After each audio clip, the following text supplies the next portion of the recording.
First thing I want to do is remove the wheel. 21mm socket, remove all 5 of your lug nuts.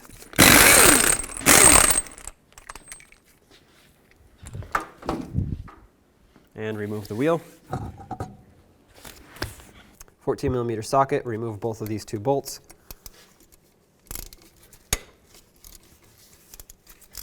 Once that's broken free, I'm going to leave it in until I remove this one.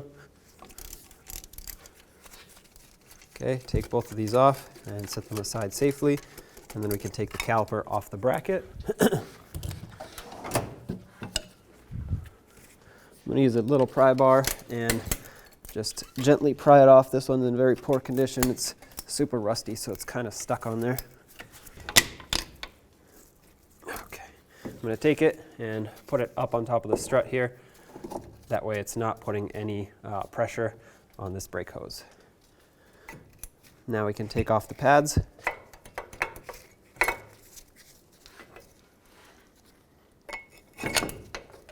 There we go. Now let's take this bracket off. So 19mm socket, I'm going to remove these 2 bolts that holds the caliper to the knuckle. That's one. Let's do the lower.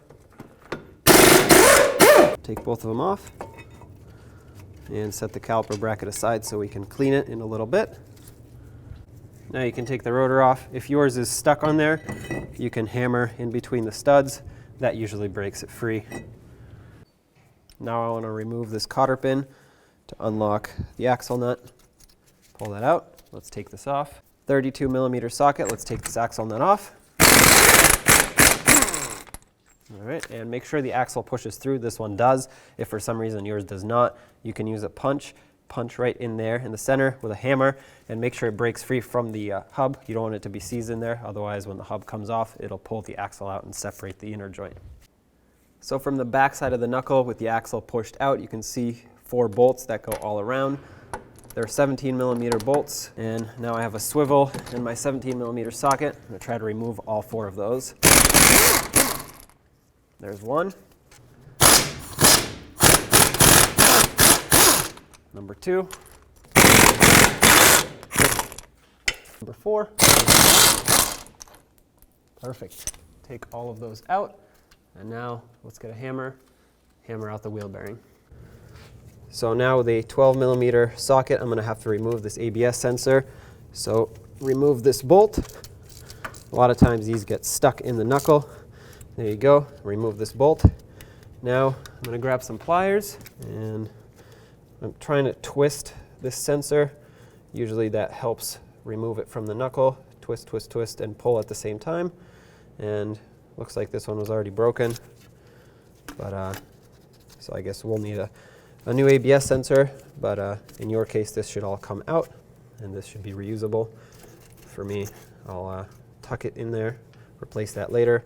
Now let's get this wheel bearing off. Now with a hammer, I'm going to hammer on both sides of this wheel bearing and slowly drive it off of the knuckle. Sometimes they're pretty stuck on there, especially when things are in this condition, but a little bit of persuasion should do it. Oh, got separated pretty quick. I definitely did not have it already off there. Now push the axle through, remove your wheel bearing. There's the rest of my ABS sensor. Of course, like I said, yours shouldn't do that. Here's the backing plate. I'm going to clean this up and save what I can of it, and this can now get recycled. Now I'm going to take a wire brush and clean the majority of this debris in here, and I might actually get something to scrape with. So a pry bar or a screwdriver. I want to scrape off any chunks that have built up in here, because these are going to prevent the wheel bearing, or potentially prevent the wheel bearing from seating in all the way, and you want it to go in with no issues whatsoever. So just scrape off any rust. If you have to use a sanding disc, go ahead. Just make sure you don't take off too much material. You don't want this to be, you don't want the wheel bearing to fit loosely. Okay, just gonna go around, scrape everything off. Now I'll get the wire brush again.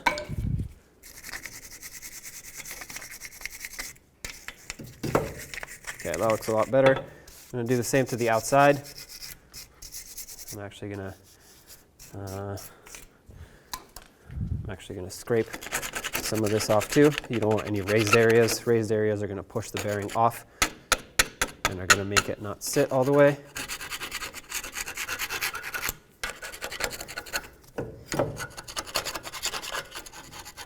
Again, if you have to use a sanding disc, go for it. Just be cautious of how much material you remove. Now I'm going to clean this off with some brake parts cleaner. Make sure you clean off any dust and debris that got stuck on the splines of the axle.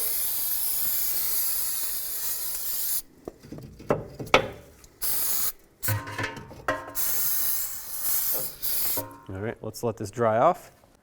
I'm going to spray some anti-seize on this surface here, as well as inside and on the splines of the axle. If you have the brushed kind, that works just fine too. This will prevent any further rust from building up and will prevent the wheel bearing from seizing on in the future. All right. Now take your backing plate, line it up with all the bolts, and you'll see that the back of the wheel bearing has 3 cutouts. That's for the ABS sensor, so keep in mind that it's coming in like this at this angle. So if you put it in like this, the hole won't line up. So I'm going to flip it upside down. Now that hole lines up with the ABS sensor hole. So slide that onto the axle. Once the splines lined up, once the splines line up, you can press this on all the way and make sure this is still lined up as it should. Now let's get the bolts in. Now I'm going to start on all of these bolts by hand. You don't want any of these cross threading, so try to start the threads on. There we go. Just go around and do all 4. They're hard to reach, but you can, as long as this is lined up with the holes, they should fall right in, which they are. So, like I said, go around and do all 4, and then we'll snug them up and torque them. Okay, let's snug these up, and then we'll torque them to 51 foot-pounds.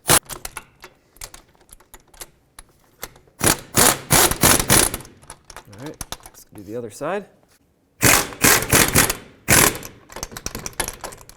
And last one. Now let's torque them. Okay.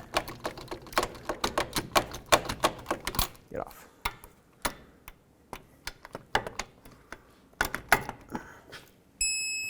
Number 2. All right, that's 51 for all of them. Let's get the axle nut back on and snug it up. I'm using an air gun to tighten it up. Okay.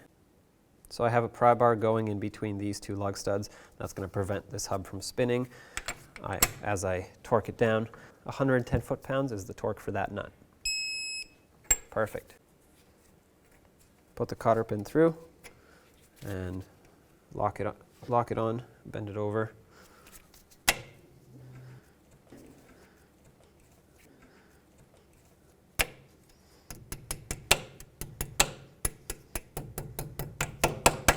Perfect. Whether you have a new one or old one, you want to put some anti-seize on the surface of this hub. That's going to prevent any rust from building up in the future.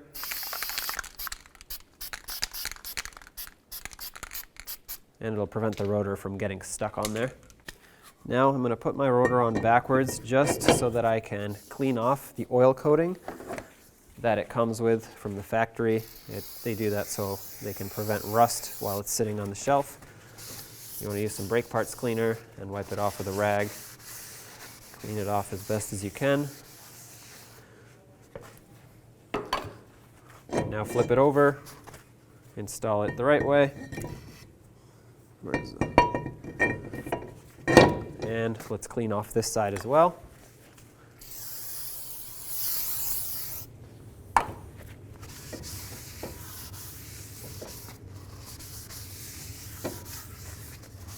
You don't want any of this oil getting onto your brake pads.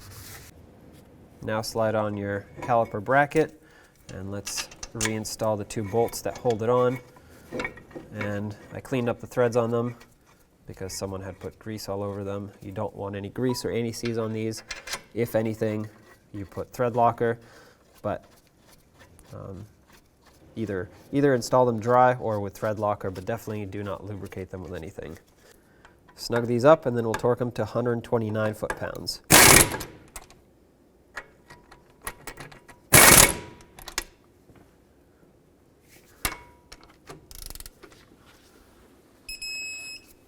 That's one. And that's two. Perfect. Now let's put on the brake pads. The little clip here goes on the bottom, and you're going to have to press the pads in that way, but also in that way at the same time. There we go. They should slide in easily. If they don't, that means you still have rust buildup here, and if you have rust buildup on these two areas, it'll squeeze the pads together, and you'll have braking issues because they won't be able to release properly. And squeeze this one in as well. Perfect. Now make sure they slide easily back and forth, which these do. All right. So before the caliper goes on, I'm going to put an old brake pad in because I need to push the piston back in, scrape off any of this debris so it doesn't get caught in the boot. And you can use a large C-clamp, whatever you have. Basically, this piston needs to go in. I have a special tool that does that for me, which is why I'm using this brake pad. Otherwise, the tool would just go right into the hole. So squeeze the caliper slowly, and it should go in. Now let's put the caliper back on and start in the two mounting bolts at the back.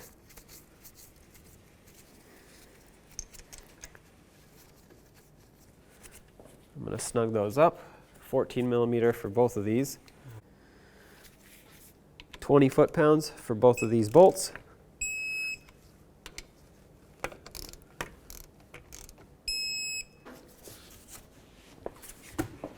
Now let's get the wheel on.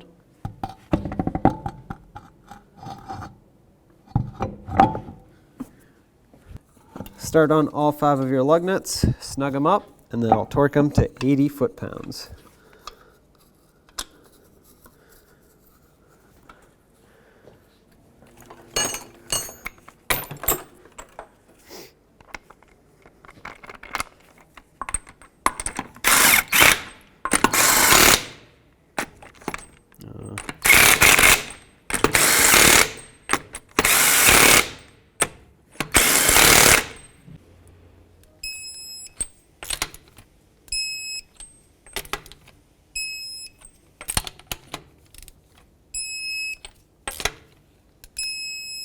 All right.